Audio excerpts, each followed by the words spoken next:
Hello and welcome to the Smells Like Infinite Sadness podcast. I'm your host, Michael Taylor. For those of you who don't know, I run the website, smellslikeinfinitesadness.com. It's a blog covering the best alternative rock from the 80s and 90s up to present day. I'm a proud middle-aged Gen Xer who is still obsessed with the music of his youth and loves to talk about it. And this week, my special guest is Dave Wyndorf, the vocalist and primary creative force behind New Jersey psychedelic rock veterans Monster Magnet. Monster Magnet are back with a better Dystopia. It's their first album of covers. It's out via Napalm Records and features the band's take on underrated rock gems of the late 60s and early 70s, including tracks by proto-metal acts like Dust, Hawkwind, Pentagram, The Pretty Things, and many more. On today's podcast episode, I talked to Wyndorf about what inspired him to record this album during the pandemic, how he was able to tie in vintage songs to our tumultuous present, what it was like growing up during the dawn of psychedelic rock and metal during the 60s and 70s, what life was like for him during lockdown, and what Monster Magnet have planned for 2021 and beyond, in addition to this album. So check out this latest episode and be sure to stick around afterwards. I'll be playing the band's cover of Dust Learning to Die off the new album. So first off, how's your day going so far? Pretty good. I actually stayed up super late last night. My sister had like one of the insisted I come to a thing, with like all her friends from the neighborhood and all that kind of stuff. So I guess it's like the first big thing back since everybody got vaxxed. Yeah. It was really weird. Yeah. New Jersey, suburban, mid New Jersey, suburban gathering. After all that stuff, and everybody's all like weirdly. It was weird. Everybody was weird. It has been weird. I went to a party a few days ago, and it felt really, really odd.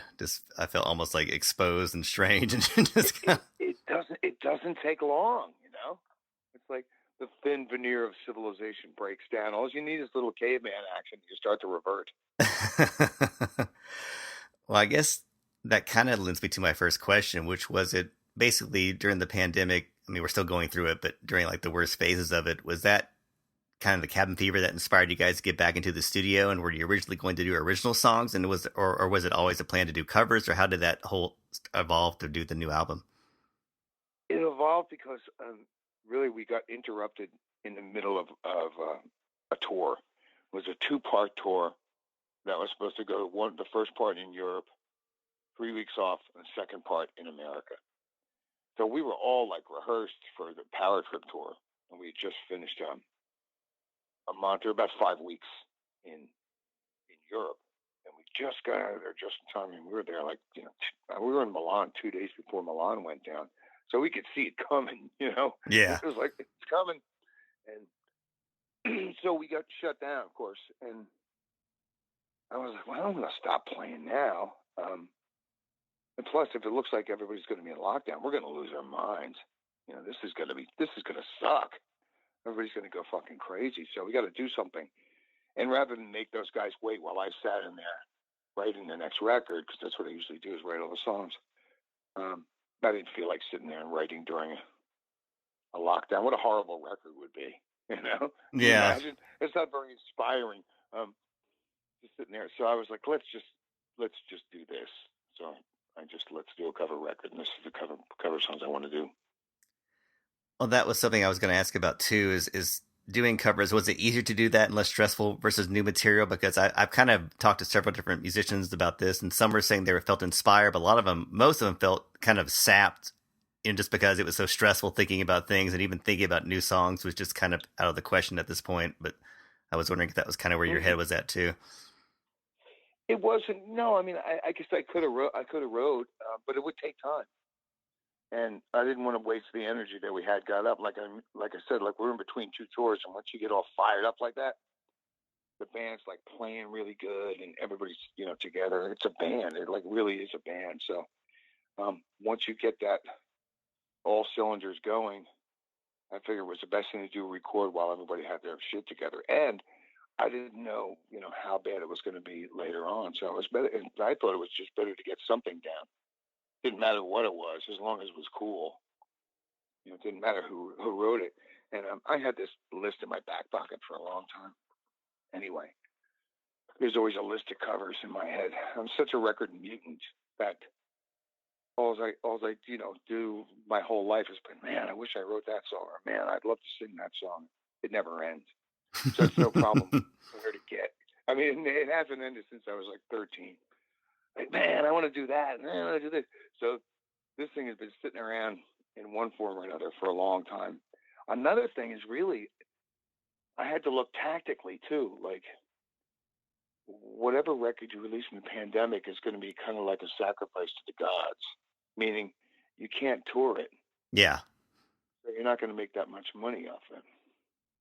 And since we all know that music was stolen, pretty much thrown behind a paywall by Spotify and Apple Music a while ago, the artist is the last person to get paid for their music.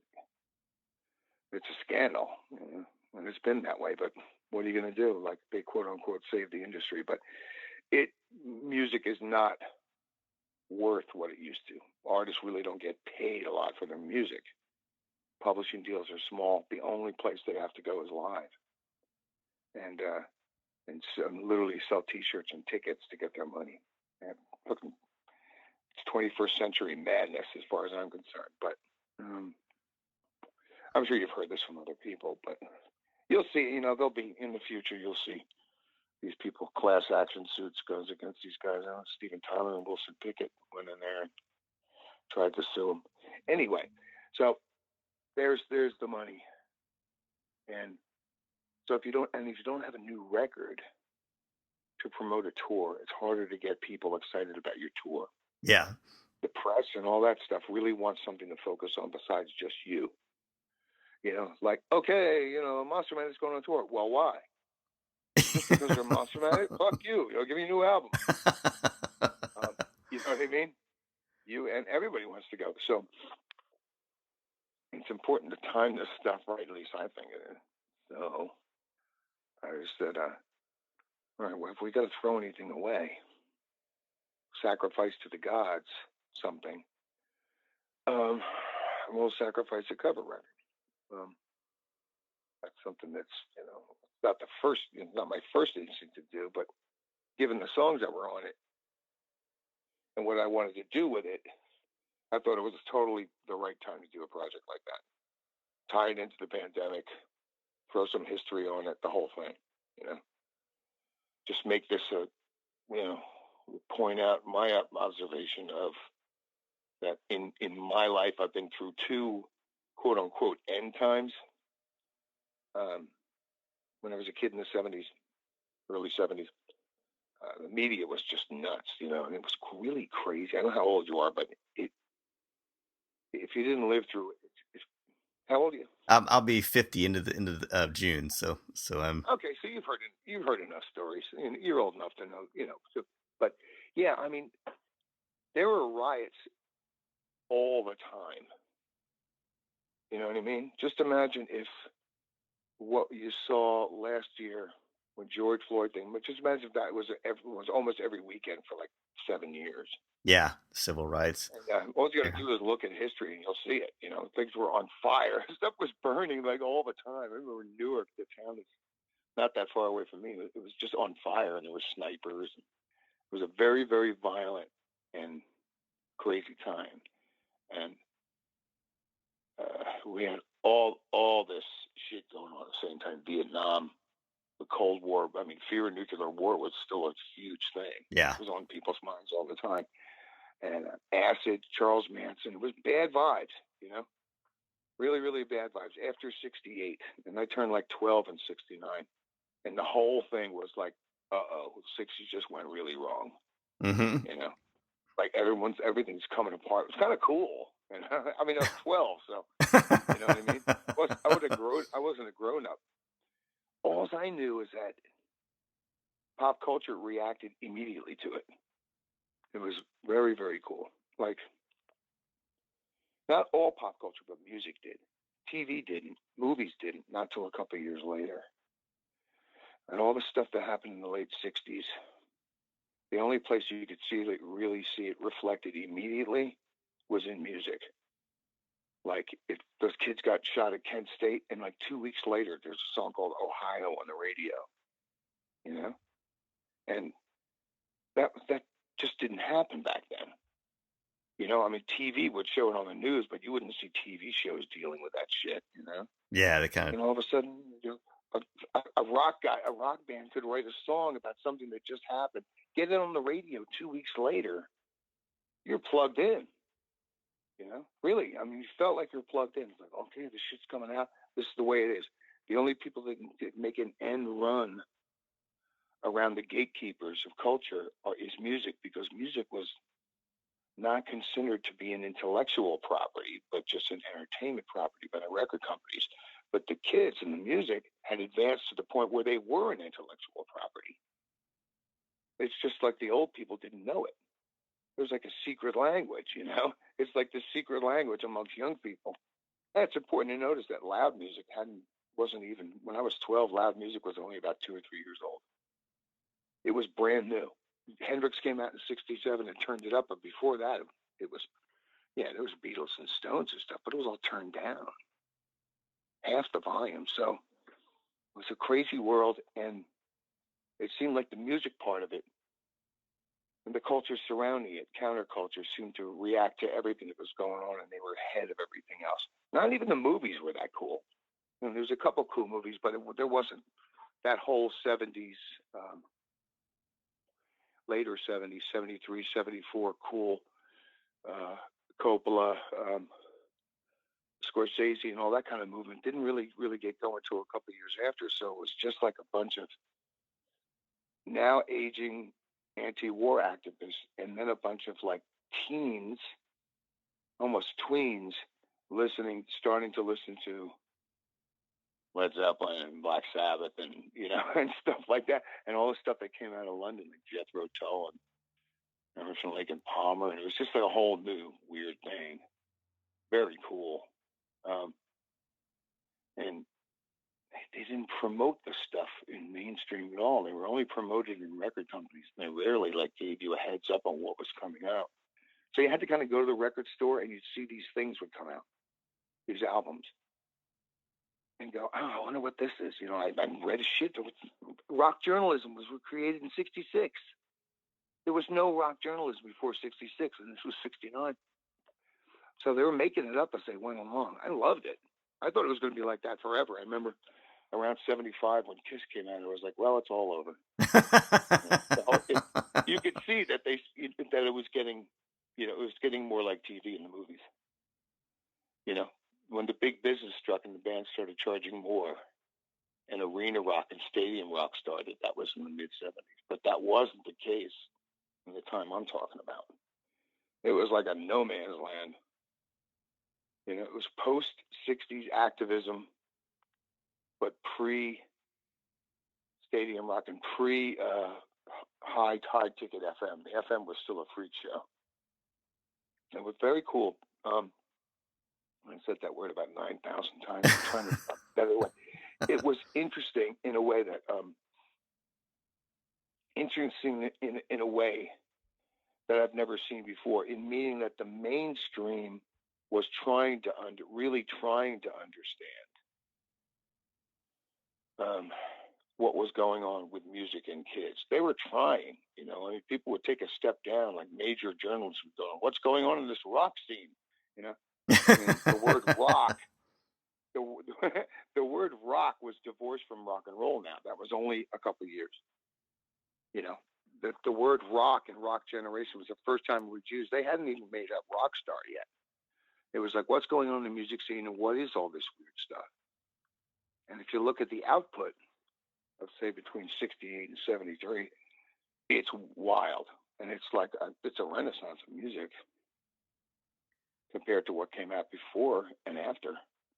I mean, well, maybe after, but I mean, that's a big sound. It's a big sound change from, say, you know, Sam the Sham and the Pharaohs to Court of the Crimson King.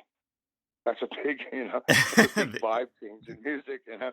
Big sonic shift. From like garage rock and Rolling Stones and Beatles riff-offs to these fully fledged, almost concept bands. Like, how do you explain Jethro Tull? Like, where does that come from? Flute. You know what I mean? Where does this come from? I mean, they're like young people that look like old people, and they're going, and they're blowing flutes and shit, and they're like, This did not come from the Beach Boys. Where did this come from? Everything else before that, you could see a direct line of where it was coming from. But all of a sudden, after Hendrix and probably Sgt. Pepper and some other bands, Dylan, all of a sudden people started just making shit up on their own, and the record companies could afford it because the bands weren't asking for a lot of money. This is pre-big rock star days.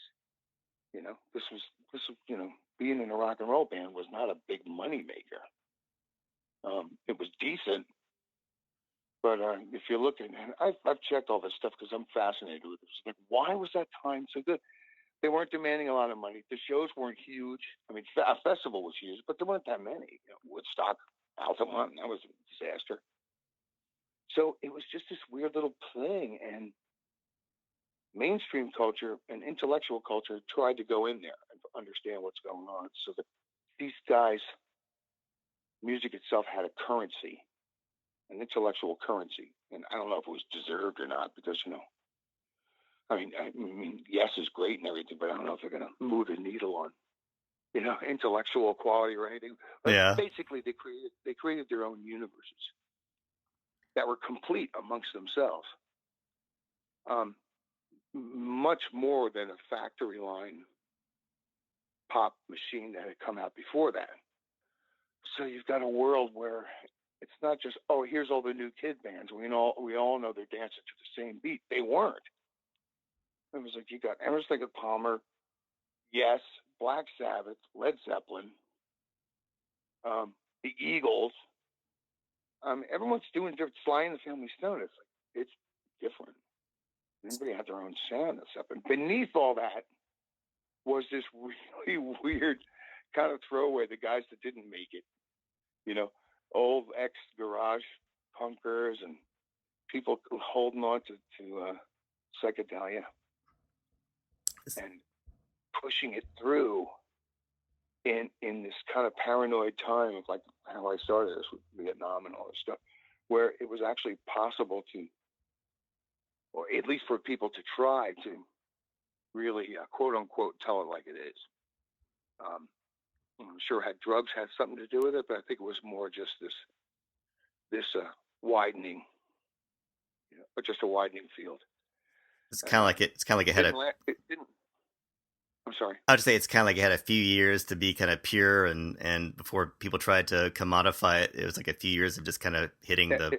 Exactly right. I mean, it took them. They tried to figure it out, and they couldn't figure it out. Finally, somebody figured it out in around 72 or 73, and I forget the guy's name, but he was a FM programmer he's famous now. Famous for saving the radio industry, but actually he ruined, he's kind of like the guy that made FM, he's the guy that gave us Boston, here's the band Boston, the perfect FM rock band. I was like, no, this is not a good move. You know what I mean? I'd rather have fucking Grand Funk and Black Sabbath on the radio than Boston. But they found a way to make FM more like an AM thing and album-oriented rock. And that whole party was over. It was gone. I remember I lived through it because I grew up with it in real time. I remember like noticing it around 74. Like, it's just the amount of records that are coming out, and the records are like weird. There's a lot of soft rock from bands that you didn't expect. They were going for hits, FM radio hits. So all of a sudden you got bands like Blue Oyster Cult, which would release 3 unbelievable albums. Yeah, they're great. I mean, those first 3 Blue Oyster Cult albums, I don't care what anybody says, those things are fucking awesome. I mean, lyrical content, these guys are singing about old, like 1920s pulp detectives. They're mixing in like Nietzsche stuff. They're daring to go towards like fascist rock, World War II, World War I. Really cool music. It's like, I don't know where you get this, kind of like jazzy. Anyway, they're really, really good. And if they would have just stayed with those 3 albums, they'd be like, considered like one of the greatest bands of all time now, I think. But next thing you know, FM rock is in, and they have to write, nothing against Don't Fear the Reaper, but you know what I mean? You could see where they were going. Yeah. You could see where everybody was going. If you wanted to survive in the business, you're going to have to get something on FM, the new FM. So a lot of a lot of that kind of stuff started to end and started going for bigger stuff. But I don't know how I got off this rant, but I really enjoyed it. Well, I think I'm so on it because that was my time of consciousness raising. You know, your conscious kind of really opens up around 12 or 13 when you're a kid. You're kind of outside your parents' influence. Mm-hmm. You start noticing stuff on yourself, by yourself, without anybody. You know, even if you're supposed to be at church or wherever your eyes are starting to go and you're processing all this stuff. And it just happened to be at the time where my eyes, at the time that I woke up, at the time that I was woke, at the time as I was woke, the country was like on its knees, you know, burning. You know, it was like somebody mentioned that to me. It's like coming into the eighth act of Macbeth. You know, like growing up in the late '60s or coming of consciousness is just like walking in on the eighth scene of Macbeth. Like, what happened here? You know? What's going on? You know, it's kind of military and cops and freaks, and you know, I was like, wow, this is black light, you know, black light posters everywhere. And like, wow, that's pretty cool. Well, that's one thing I think about the album that's a bit of Dystopia that's so cool is that you kind of hit that sweet spot, like you said, before things got commodified and right when it was kind of this exposure to getting heavier and more experimental. And one thing I like about discovering bands is I love hearing bands talk about their influences and discovering bands I never heard about before. Like a lot of grunge bands told me about the Stooges, so I went back and found the Stooges, stuff like that. And what I like about this album is turning onto a bunch of bands I really wasn't familiar with before. So was it always an intentional decision to kind of pick songs off the beaten path a little bit, or was that kind of how that? Yeah, definitely, because I mean I know that has its value. I mean, it always did for me. I remember buying compilation albums and being so happy with them, like Pebbles and Nuggets of songs I had never heard before.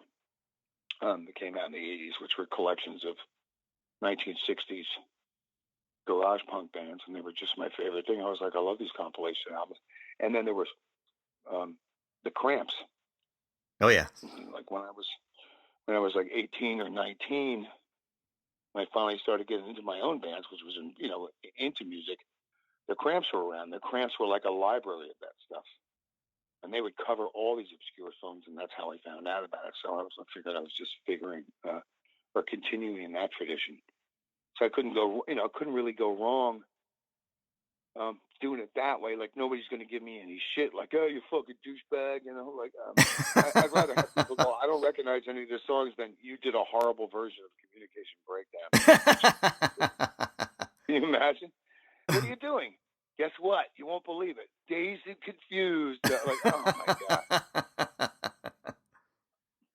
And also, I just wanted to make sure that all the songs sounded like they could come off conceivably a Lost Monster Magnet record.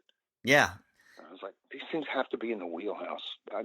All these songs inspired me to start Monster Magnet in the first place. So, you know, the wheel is complete, my friend. The circle is complete. Well, I what I like too is that you mentioned earlier how you kind of picked the album title and song titles that kind of symbolize what we've been through with the pandemic. How'd you kind of get that idea to tie the past with the present in that way? I thought that was really interesting. Just because as usual, I'm a big poop, you know. I'm like, I haven't been happy with music since punk rock died. You know what I mean? I'm one of those guys. I'm one of those guys. I've been complaining like since I was a teenager because of my punk rock. Like I said, this was the music I'm covering now. This is all from me from like 12 to 17, and say 12 to 17 or 18. After that time, when things got weirder, I just gravitated towards punk rock because that was the natural. Like the bands that I'm talking about now, that shit was all gone. Things happened fast back then. Mm-hmm. You know, things didn't. It was not like the internet where this stuff lasts forever. If the record didn't make it, it was forgotten. So it's like a brand new world every year. Punk rock got me into an attitude, introduced me to the attitude that, and I still agree with it. And it was just like, well, you know, rock and roll was great. The '60s were really good, but like, well, now what do you got? And you know, what's the next step? And if it's just going to be like prog rock and FM radio, it's going to be more like prog rock and FM radio, then this really, really sucks. You got to do something else. So that's why I went to punk rock, but it gave me that attitude forever. More of a kind of a cynical, like, what do you got for me? Yeah. It was up to, in my mind, it was up to kids. It was up to kids and musicians, because musicians were still kids back then. They weren't older guys. You know what I mean? It was not like now. There was nobody like me around. Like if my 18-year self would tell my now self to get the fuck out of the room. You know what I mean? There weren't old people in rock. I mean, the old people were like 35. Rock was too new. It wasn't that kind of situation. It's like, get out. So, yeah, it was like, you're not welcome here. You know, old people suck. You have nothing to say. You can't understand it. I mean, it really was that. I mean, in the 60s, it was like, don't trust anyone over 30. And it's kind of better. You think about all that. Well, you know what I mean? It was cooler, meaning, who knows, it's better, from an artistic standpoint. It's a horrible thing to say, because most people get better when they get older, at one point. But in the truest sense of the rock and roll ethic, pure as possible, rock and roll was invented by very young people to sell to other young people. It never, in its wildest dreams, had any plan to sell to anyone over 25. Yeah, it's definitely youth-focused. It didn't occur to them. It didn't occur to them. And then all the changes of the massive cultural changes in the 60s just cemented that even further. It's like, this is us. We got a way of talking. It's like hip-hop was for black kids. Except this was white kids. This is white kids hip-hop. Middle-class white kids. Smartest kids ever on the face of the planet. After World War II, they got a better education than ever before. And there were lots of them. Half the population was kids. Half the population because of the baby boom. Half, they're like 50-50. And I think for a while it felt like there were more kids than there were adults. Families were like 4 kids, 6 kids, 8 kids. So it was like, this is a kids thing, man. This is the young people's thing. Fuck you guys. Generational divide. Long hair was, yeah. It was, and so it was like I say, it was the white kids, middle class white kids early version of their hip hop, secret language, all that stuff, all that hip speak that people make fun of now. That was a real thing. It didn't come from just TV shows and stuff. It was real. Very interesting, and it's really after it kind of hit the wall, sold out like everything else in America does. I mean, commodify. Then punk rock was seemingly the only answer was to turn in on itself. And I think everyone tried to make punk rock an organic movement, but it wasn't a mass culture movement. It was more like an intellectual movement. Didn't really settle in, didn't take over. It was like, I remember always telling some of my friends that music nuts and nerds like me, like, as we got older, as we hit 30 and stuff, the old age of 30, going, well, so where do you think it's going to go? I was like, it's done. Everything was done by 74. Everything has been done since by 74. From here on in, it's a fucking ka-ching, ka-ching. Anything that's going to happen is not going to happen on a mass culture level. In that kind of spectacular American fashion where the lunatics run the asylum. It's going to be very interesting stuff, but it's going to be in that niche. Whether it be art rock, punk rock, or whatever niche you want to call it. And very few times has it really turned into anything else since then. I mean, cool stuff and great music and stuff, but I've never seen it as a massive pushing the cultural needle or anything. So it's like a one-time deal, I think. Well, that's what I think is so cool about the songs that you pick for this thing, whether it was like, Dust Waiting to Die or Ready to Go by Hawkwind or Pentagrams Be Forewarned. All these kind of songs you can kind of see they're kind of at the tipping point of, or just like the beginnings of punk and metal. You kind of see where that they were kind of headed towards that direction before it actually became those things. I know, you can hear it in the music, right? Yeah, downstrokes of guitars, just basically I'm starting to, kids starting to realize and put together the energy of previous rock and roll downstrokes and guitar stuff with extra volume and madness, because the time was certainly mad. So why not? And focus in on that kind of emotion, the kind of stuff that would never occur to them 5 or 6 years earlier to have a negative sound. I mean, it was, it never occurred to bands before that to actually incite people to, bang their head or anything. It was like you always want, music up to that point had been, let's make people happy with it. The aggression wasn't there yet. No, and it wasn't just like, well, let's just get, you could feel it was coming, It really did. I mean, I thought it really did mirror society. And I kind of thought it back then, even when I was a kid. I was like, yeah, this is cool. This is kind of the way I feel. And before the days of internet and stuff, it's like you didn't think of writing your own manifesto. Writing. I'm going to go out there, and unless you were some activist politician, yeah, you basically express yourself through your music, not yourself. Not like now where you just go and blab 24 hours a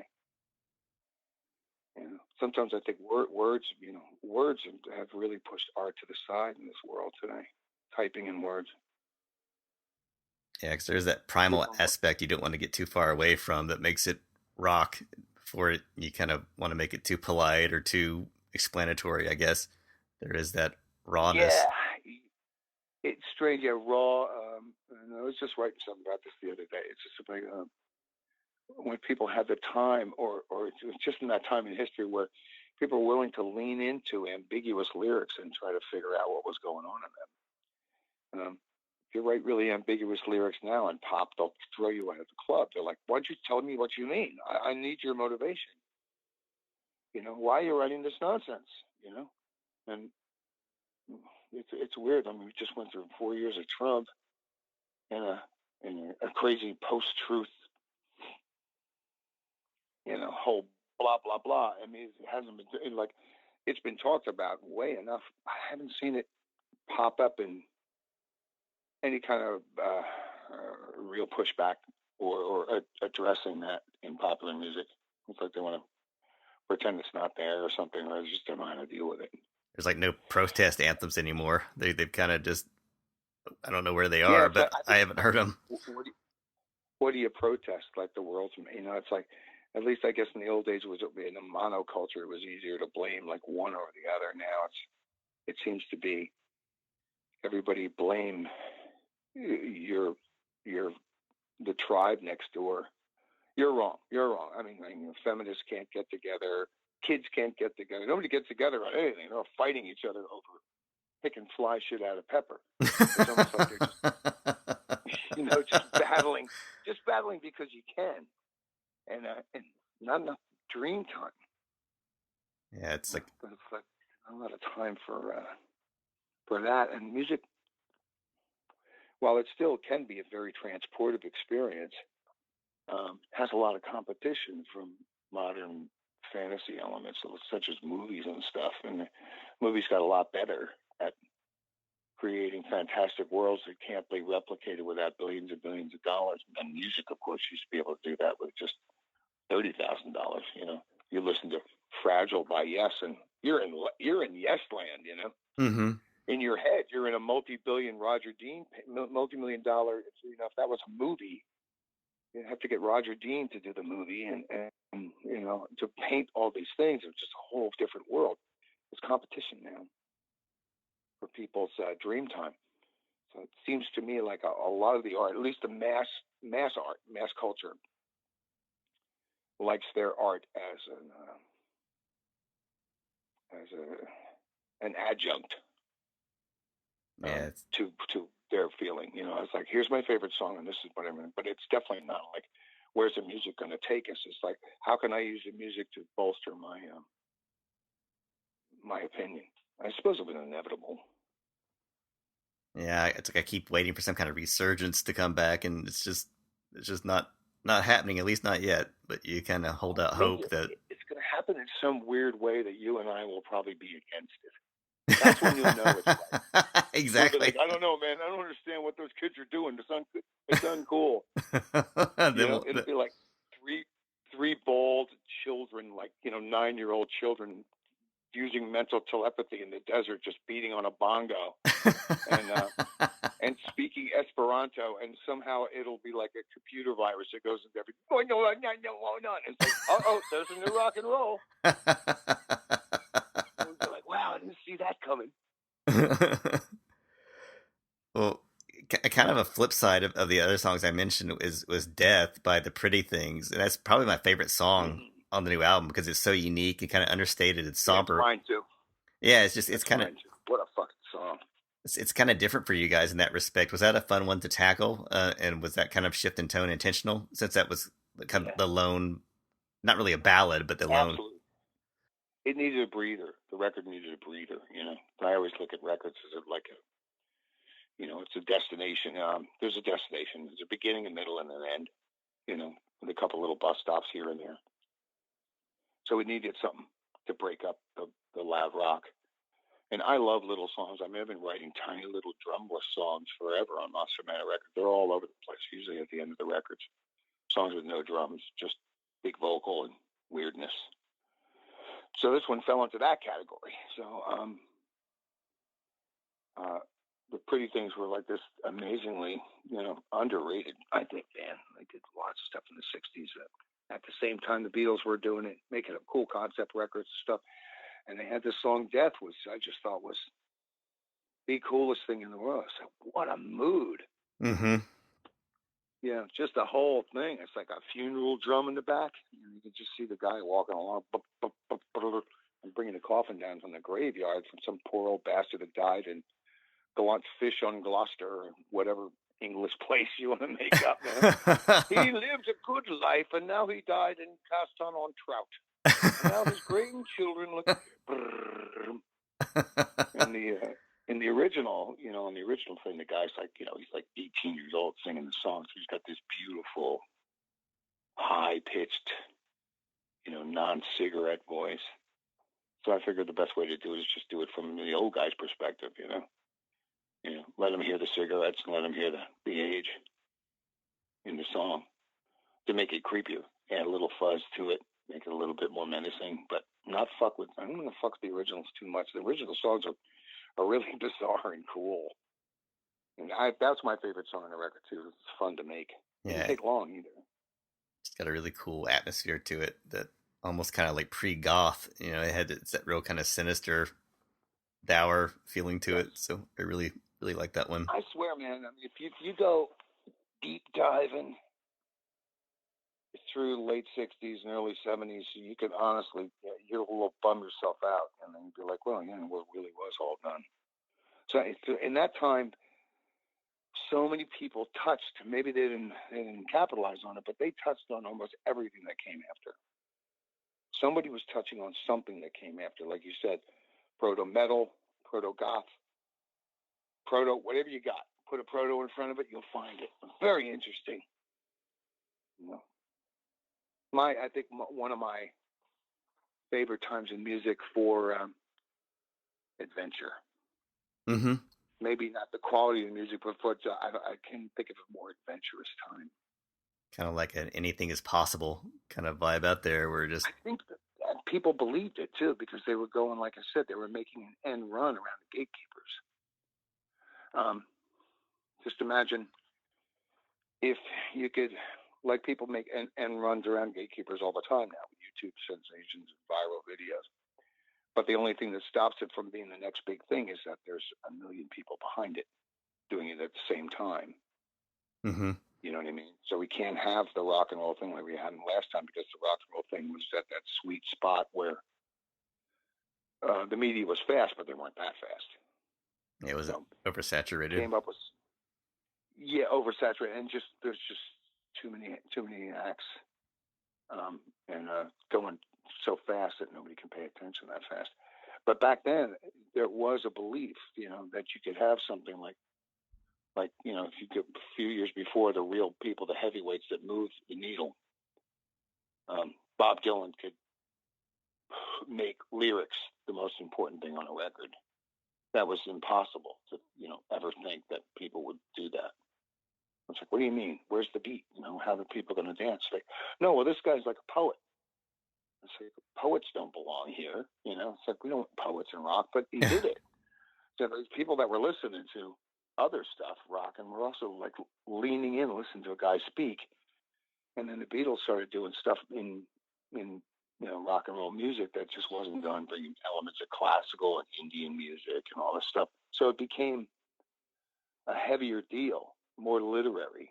And then they started treating albums as the truest meaning of an album. It's a collection of things sequenced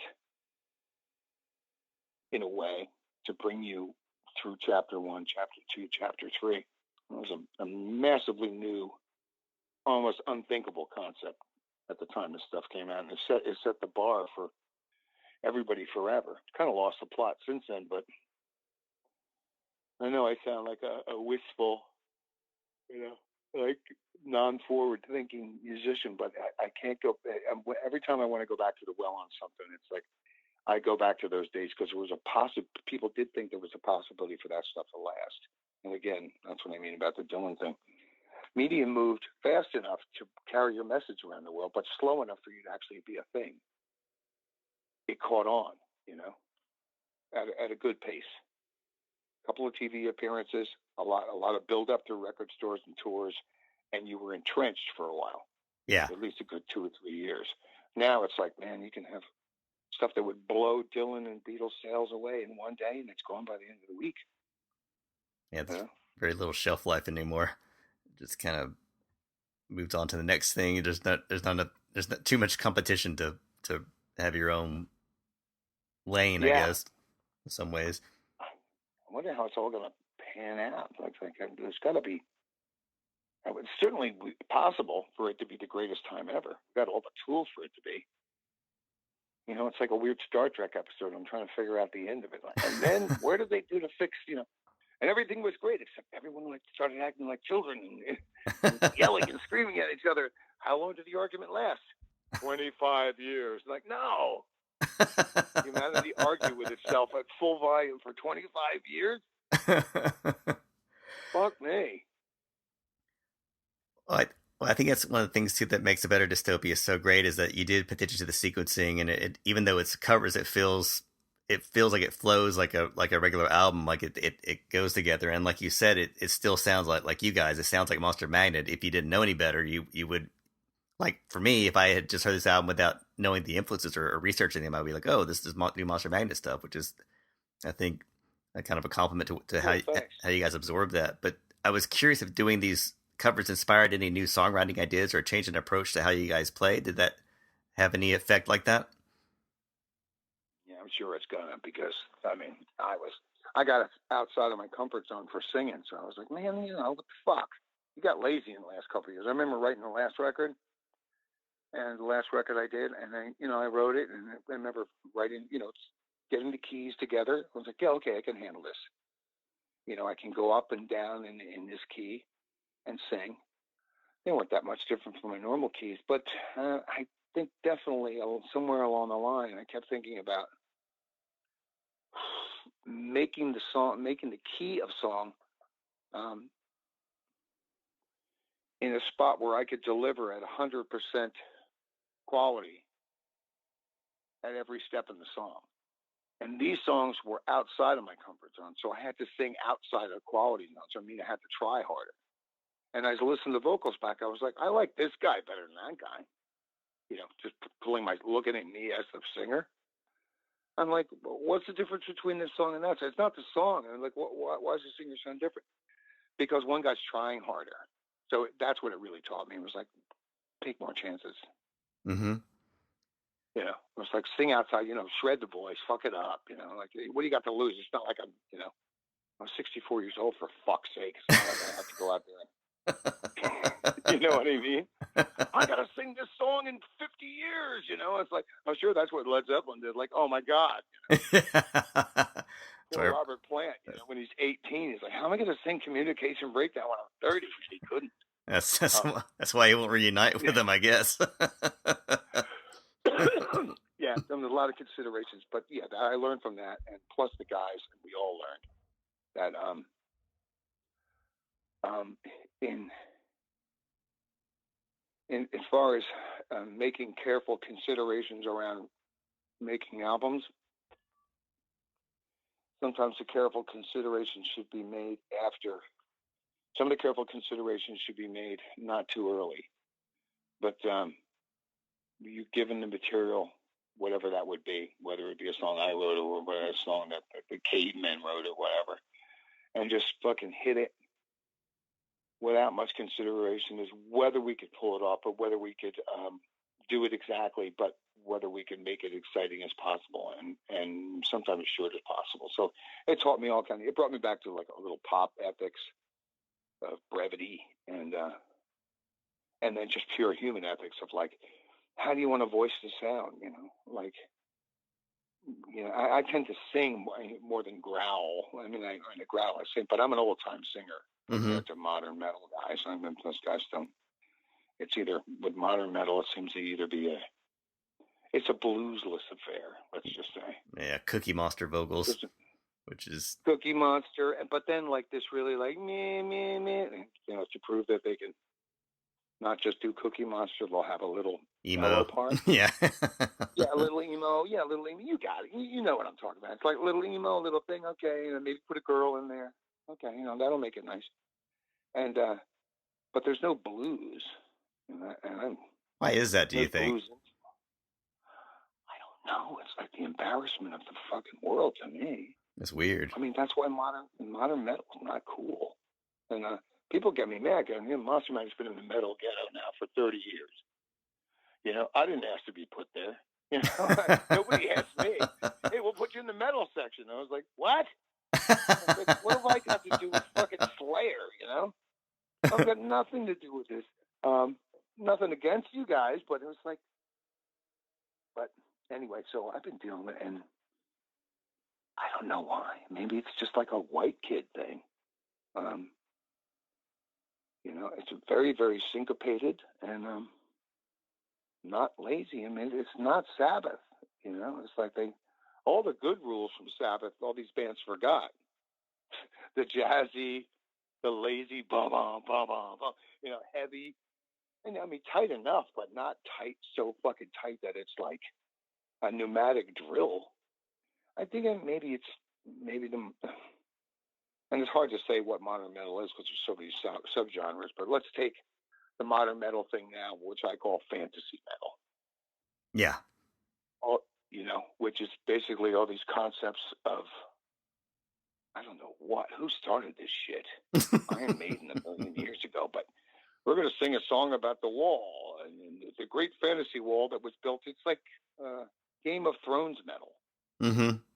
And guitars sound weak, like they're made out of plastic, and there's a lot of synthesizer in there.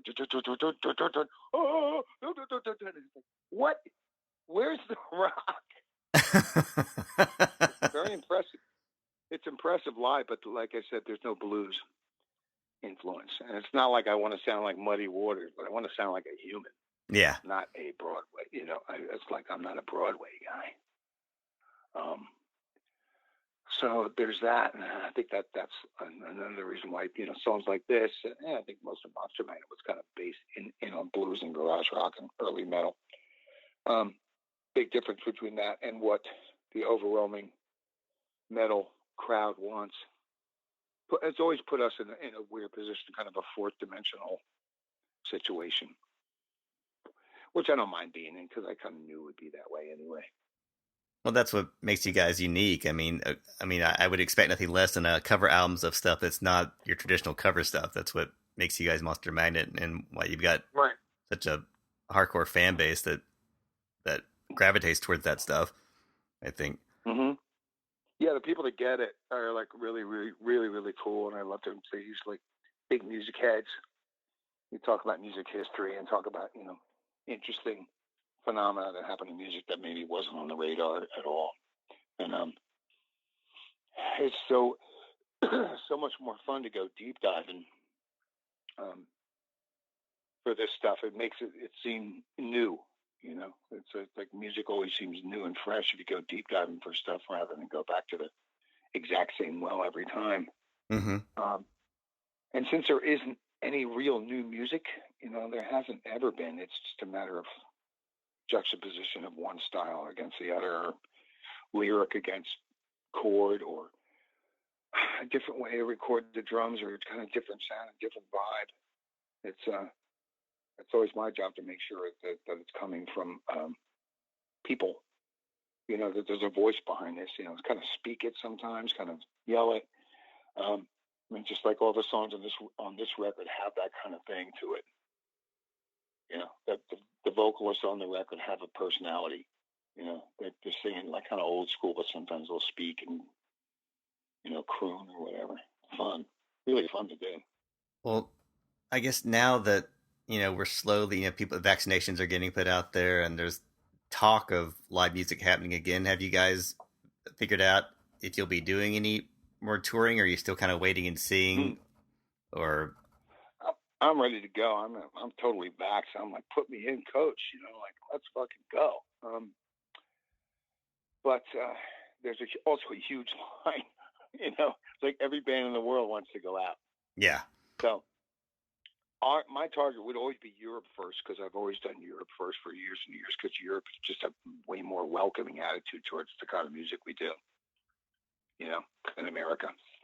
And but unfortunately, Europe is slow on the vaccine draw, so they're going to take them a while. And what I can see now, all the shows that are coming up now are mostly festivals in the States. Right? Didn't they just announce like a huge amount of festivals this week? Yeah, Riot Fest and Psycho Las Vegas. Lollapalooza, yeah. Right, Psycho Las Vegas. And so I know I've got a tour booked for next summer in Europe, and that should go. And I'm going to try to get something to fill in, maybe starting this fall, if I can go in there. I'm ready. I know we're probably going to do a couple of anniversary shows of Spine of God, which is our first album. And that's like 30, I can't believe it's 30 years, but yeah, it's been 30 years since our first real album. So we'll probably do a couple of shows celebrating that around Christmas time. I'd love if you guys can make it down to Texas at some point. I know that's not always easy to do. I wish. Yeah, I want to go to Texas. I love playing Texas. Texas has always been one of the greatest places to play. Because Texas has just got it all. It's got you freaks. It's got it's like a really significantly different place. It's almost like a different country. Yeah. It is. Where are you playing? The States plus Texas. Yeah, that's pretty much it. Do you think? Yeah, well, that's what makes it cool. That's what makes it cool. It's like you never know. We'll get there. I mean, I just don't know how soon. Maybe, perhaps in the wintertime. If I can get something before this, before the summer shows in Europe, I can get something in the winter. We had stuff like we canceled the Powertrip tour, so that was still on the books for the longest time. That we were going to do this tour celebrating Powertrip. Although with this record now, of course, all I want to do is these songs. Mm-hmm. I'm dying to get these songs. I think this will make a great set, a live set. All this shit. Do you guys have any new music in the works too, or you're kind of going to take your time on that, or? Yeah. I started writing a bunch of songs, and typical my fashion. A bunch of them don't really fit anywhere. They're really bizarre, and so some of them show up on the record, probably some of them are just go in the weirdo dump. I tend to write mellow songs more than ever. After 30 years of writing, you tend to all right, if I fucking do these chords one more time. So it takes me a while to gear up to stuff that would be more of a, the Monster Man aficionados idea of a Monster Man record. So I'm starting to write now, and there's heavy stuff and there's other stuff. It's not a record yet, though. So I'll be writing, and maybe that'll come out next year. But if I get booked all next year, if I could just tour next year and just say adios to all this shit, I'd do it. The touring thing is a very, very addictive lifestyle. It's hard to explain to people. once you make the commitment to tour and do that, your whole attitude changes towards life in general. Like time moves differently. You're kind of outside of time. Your job is, you get a restart every day.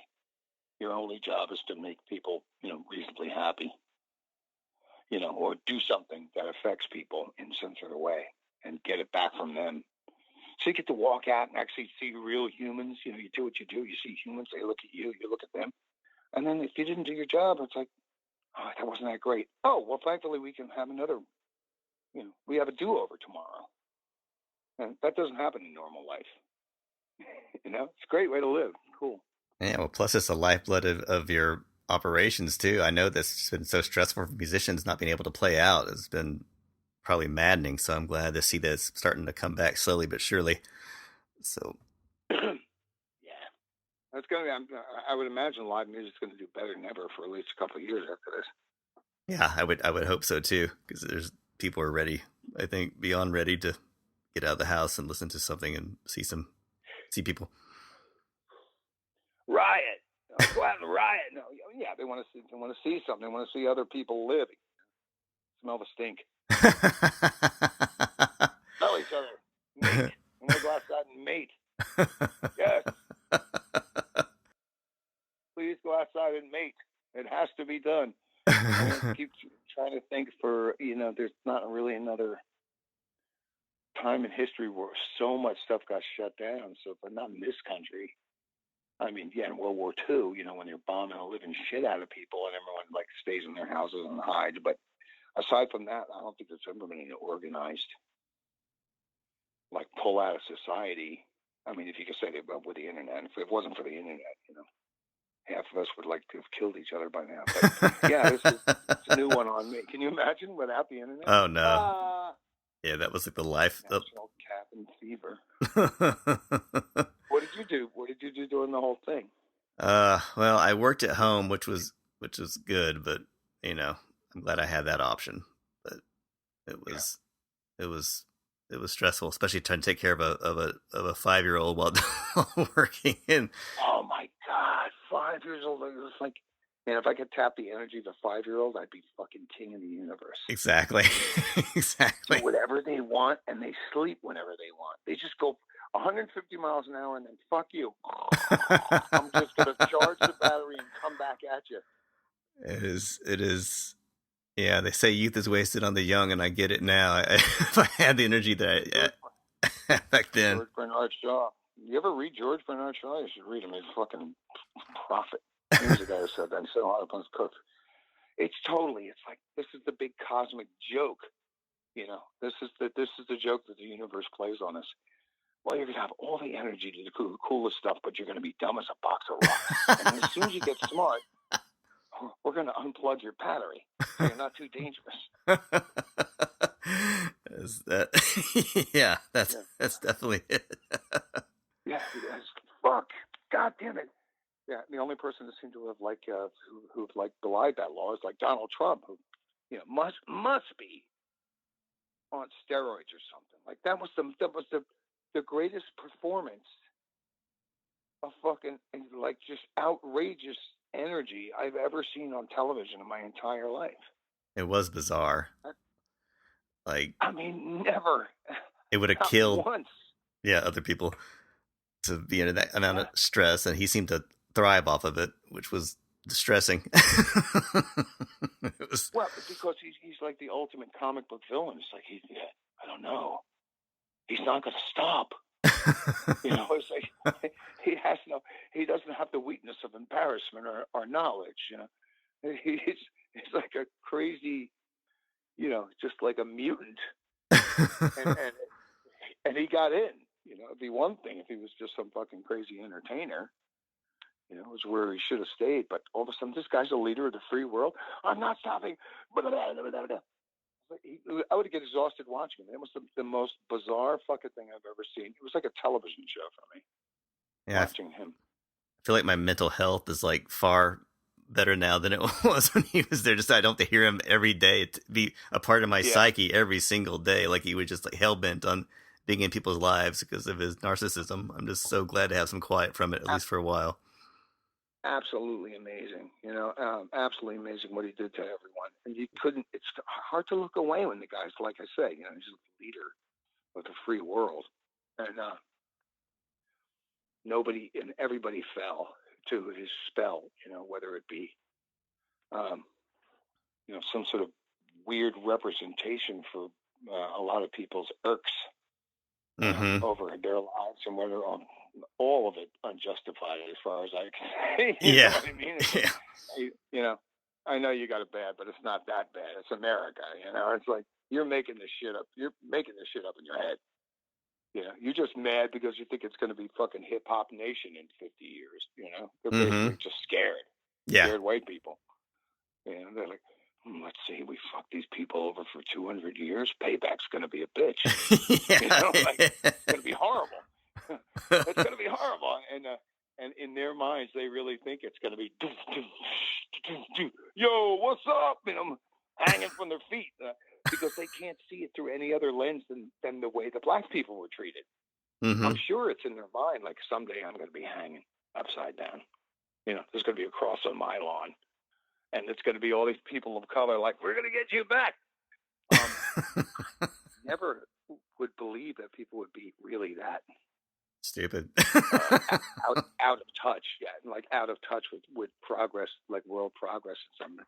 I thought we were headed in the right direction. And the next thing you know, no, there's more stupid people than you ever even thought existed. Yeah. It was like this. Wow. Yeah, it was an eye opener, and it's still still blows me away and disturbs me that there's so many of them out there. Right, and it's not over yet, But the thing is that these guys are going to die. You know what I mean? They're in an age group where most of the people. It's not. Of course, it affected a lot of young people too. But the future is a practical, probably more of a practical and more boring society than you and I have known. Because I don't think the culture will be necessarily. The culture will be so correct that it won't be as fun. But it won't be as volatile. But once these people of a certain age, people my age, these guys are baby boomers that, like, I can't believe the same guys I went to see Pink Floyd Animals with are now like riding around in a pickup truck. It is weird. Shooting. Like, imagine. What are you going to do this week, honey? I'm going to go out in a pickup truck and shoot pepper spray at a bunch of demonstrators. I'm going to stir up some shit. What are you doing it for? I don't really quite know why. I'm going to live out my movie fantasies. Wow. But, after these guys are gone, it's going to be like all the kids you see. Those people are in charge. They don't want shit. They just want to, do their thing. So I'm sure it's going to calm down quite a bit. There might be a couple last stands, like I think Trump was like a certain culture's last, one of their last stands. We're going to make a last stand. And my big problem now is not looking like them because I'm that age. And I look at myself in the mirror before I go to the store, and I was like, I look like one of those guys that fucking stormed the Capitol. What can I do? I just trimmed this beard. Really? I mean, seriously. I was like, people are looking at me funny. This used to be a sign of like rebellion and pride. Now I look like one of these fucking douchebags. Well, you don't have to worry about that. Nah. Well, Dave, as always, I appreciate it. You're always a pleasure to talk to, and thanks, man. I look forward. How's the kid? Kid's good. How's your 5-year-old? She's good. Man. She's been in daycare now for 3 weeks, so it's some semblance of normalcy. it's Yeah, I remember having a 5-year-old daughter, and she was the most magical thing I had ever seen. And still to this day, I don't think I ever had a better or more confounding time. Confounding, but in a good way. Meaning, like, who is this creature? Like, what is this? And why does it look like me? Who is this thing? Why does she look like me? It's really cool, really trippy. But yeah, it's It's an experience, that's for sure. I waited late to have a kid, so the age is I have to have my energy recharge all the time, but she definitely helps. So it's But she'll definitely help you. You made the right decision. You don't want to do it too early, not in this world. Maybe in the old days, but it's like the older you get, the more you really appreciate it. You're not going to forget stuff that yeah. younger people do. They forget all the good stuff. This all be lodged in your memory. That's usually the funniest stuff you've ever heard in your life come out of these strange little creatures. Yes. Who are you? Who are you becoming? My brain is growing, Dad. Ah! I know Great. they say stuff, and you're just like, how does that? Where did you get that from? How did you regurgitate that? It's really weird. I wrote them all down. I was quoting her all the time at that age. 5 was just psychedelic. They're still psychedelic at the point. They're saying, it's so great. I know everything, yet I know nothing. Very true. Very true. All right, man. Well, thank you very much. Well, thank you. Nice talking to you again. You too. And best of luck with the new record. And I hope to see you guys in Texas sometime in the next few years. That's my fingers are crossed. Yeah. So. All right. Take care, Michael. All right. You too. Have a good day. Bye-bye. Bye.